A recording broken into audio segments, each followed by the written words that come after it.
Hi guys, what's up, welcome back to the channel. My name is Shahnawaz and आज की video है IMU CET के application form के ऊपर और उन बच्चों के ऊपर जिन्होंने अभी तक CET का एप्लीकेशन फॉर्म नहीं भरा है, जिनको ये नहीं पता है what is the importance of IMU CET।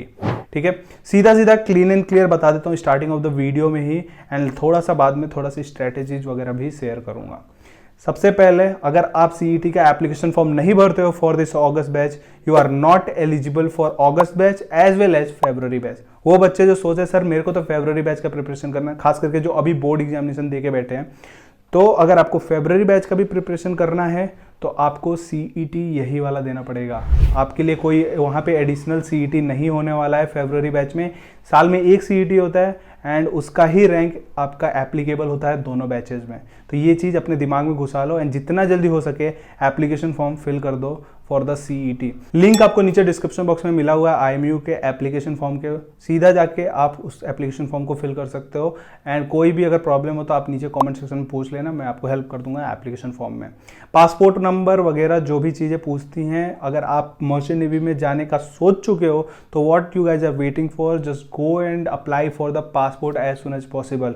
अगर आज के टाइम पे तुम स्पॉन्सरशिप के फॉर्म भर रहे हो एंड तुम्हारे पास पासपोर्ट नहीं है ना, कल को जब डॉक्यूमेंट वेरिफिकेशन होगा तुमको बीच स्टेप्स में से निकाल के फेंक देंगे बाहर, स्पॉन्सरशिप आपका कैंसिल आउट हो जाएगा एंड कोई फ़ायदा नहीं है तुम्हारा CET देने का, कोई फ़ायदा नहीं है तुम्हारा स्पॉन्सरशिप के एग्जामिनेशन को इंटरव्यू क्लियर करने का।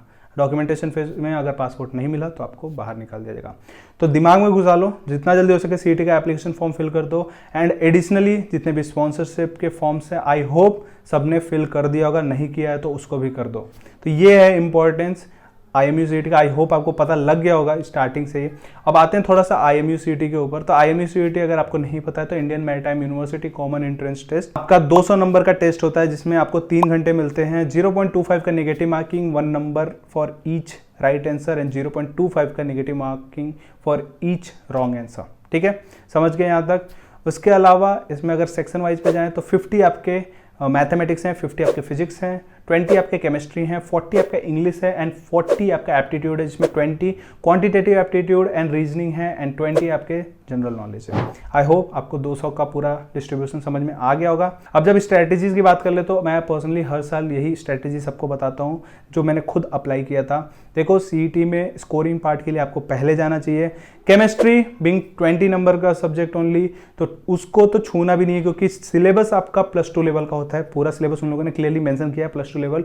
तो यहाँ पे आपको CET के लिए केमिस्ट्री को प्लीज डू नॉट टच। जब आप बडिंग मरीनर्स में हो तो आप हमारे सिर्फ वर्कशीट सॉल्व कर लो, वर्कशीट से क्वेश्चन आपको वहाँ पे मिल जाएंगे because it is equivalent to PYQs। तो आप वो कर सकते हो। अगर आप नहीं हो बडिंग मरीज में तो बडिंग मरीज का बैच ज्वाइन कर सकते हो। नीचे आपको डिस्क्रिप्शन बॉक्स में सबसे ऊपर ही एक गूगल फॉर्म मिलेगा, just go and fill that Google form. मेरी टीम आपको कॉन्टेक्ट करेगी, जितने भी डाउट होंगे सारे क्लियर भी हो जाएंगे फ्री ऑफ कॉस्ट एंड आपको बैच के बारे में भी पता चल जाएगा। तो केमिस्ट्री के लिए आप वो सिर्फ वर्कशीट सॉल्व करो एंड अगर आपके पास BM का बैच नहीं है तो आप छोड़ सकते हो केमिस्ट्री, बिकॉज 20 मार्क्स का है एंड आपको CET में आपको स्कोर करना है 110 to 120 marks just to get a safer rank.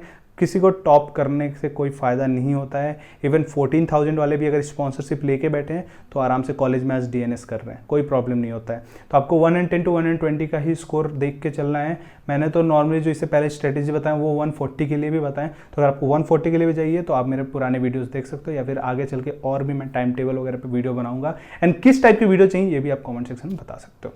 तो देखो, मेरा स्ट्रैटेजी क्या होता है, सबसे पहले मैं इंग्लिश पे जाता हूँ। 40 क्वेश्चंस मैं विद इन 20 to 25 मिनट्स खत्म कर देता हूँ। उसके बाद मैं जाता हूँ एप्टीट्यूड वाले सेक्शन में, क्योंकि एप्टीट्यूड में सबसे पहले तो आपको कैलकुलेटर अलाउड होता है सेंटर के अंदर। अगर नहीं है तो एडमिट कार्ड पढ़ लेना, उस पर क्लियरली लिखा होता है हॉल टिकट के ऊपर calculator is allowed, scientific calculator, तो आप वो लेके जा सकते हो। वहाँ पे मैं फटाफट सॉल्व करता हूँ, 20 क्वेश्चन खत्म। 20 नंबर जो जनरल नॉलेज होता है इट इज़ वेरी इजी, आपके ज्योग्राफी से आते हैं, static GK related to Indian geography, तो काफ़ी ईजी होता है, हो जाता है। इसके बाद मैं जाता हूँ फिजिक्स पे, बिकॉज फिजिक्स आपका मोस्टली थ्योरेटिकल क्वेश्चन होता है, न्यूमेरिकल बहुत कम होता है। न्यूमेरिकल अगर होता भी है तो मैं अगर आता है तो कर देता हूँ, नहीं आता है तो छोड़ देता हूँ।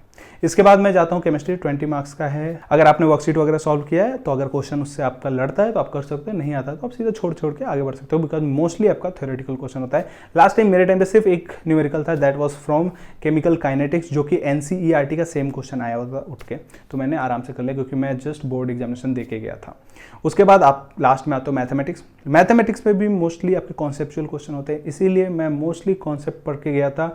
एंड कोई भी ऐसा सॉल्विंग वगैरह बहुत बड़ा नहीं होता है, कोई बहुत बड़ा आपका इंटीग्रेशन नहीं आता है, बहुत बड़ा आपका डिफरेंशिएशन नहीं आता है, कोई बहुत बड़ा आपका प्रोबेबिलिटी का क्वेश्चन नहीं आता है। सारे आपके 2 to 3 स्टेप्स में जो क्वेश्चन सॉल्व होते हैं, जो ट्रिक्स पे क्वेश्चन सॉल्व होते हैं, सिर्फ और सिर्फ वही आता है। तो ये है पूरा ब्रेकडाउन, ये है मेरा स्ट्रेटेजी। अगर आपको समझ में आ गया हो तो इसको अप्लाई करो, फॉर्म फिल करो एंड इस रेस में बने रहो। बैच ज्वाइन करना है तो नीचे गूगल फॉर्म का लिंक है, just go and fill that Google form. आप बैच भी ज्वाइन कर सकते हो। आई होप आपको सब कुछ समझ में आ गया होगा। तो अगर आ गया तो just give it a like, video का सजेशन कॉमेंट सेक्शन में, एंड चैनल को सब्सक्राइब जरूर करना है। Till then, me signing of.